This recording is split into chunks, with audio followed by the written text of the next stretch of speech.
بسم الله الرحمن الرحيم. يسر موقع أنا السلفي أن يقدم لكم هذه المادة.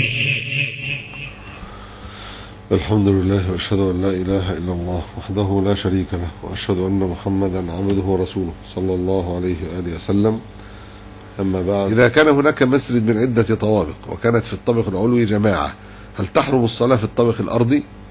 إذا كانت جماعة الإمام الراتب سواء كانت في الطابق العلوي أو الطابق الأرضي أو في أي طابق من الطوابق، لا بد أن يصلوا مع جماعة المسجد ولا مع الإمام الراتب. الجماعة الأولى لا بد أن يصلوا مع جماعة الإمام الراتب في المسجد، ولا يصلوا منفردين ولا جماعة أخرى. وإذا كان جماعة الإمام الراتب الجماعة الأولى قد انقضت، فلا يحرم عليهم أن يصلوا في المسجد عدة جماعات، ولكن تركوا الأولى، لأن صلاة الرجلين أزكى من صلاة الرجل وحده، وصلاة الأربعة أزكى من صلاة الاثنين، وصلاة الثمانية أزكى من صلاة الأربعة.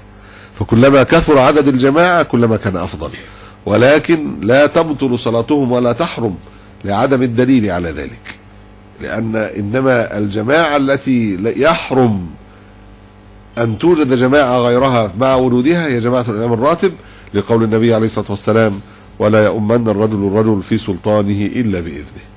جماعة الإمام الراتب هي التي لا يجوز مخالفتها ولا تعدد الجماعات مع وجودها،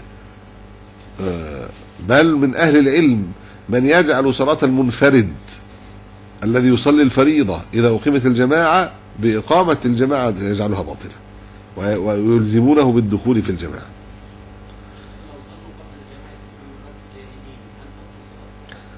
إذا صلوا بعذر قبل جماعة الإمام الراتب لا بد وأن يكون صحت صلاتهم. إذا كان الإمام الراتب قد تأخر وهم في حاجة إلى الانصراف، فإما أن يصلوا منفردين، وهذا أولى وهذا هو الظاهر، لأن النبي صلى الله عليه وسلم لما تأخر في صلاة العشاء لم يقم الناس جماعة أخرى، وصلى من صلى وانصرف، حتى ناداه عمر أن نامت النساء، أن نامت الأطفال والنساء، وهناك من انصرف من الناس لعذر التأخير. وأما من كان يعني بغير عذر فنرى أن يعيد الجماعة مع الإمام.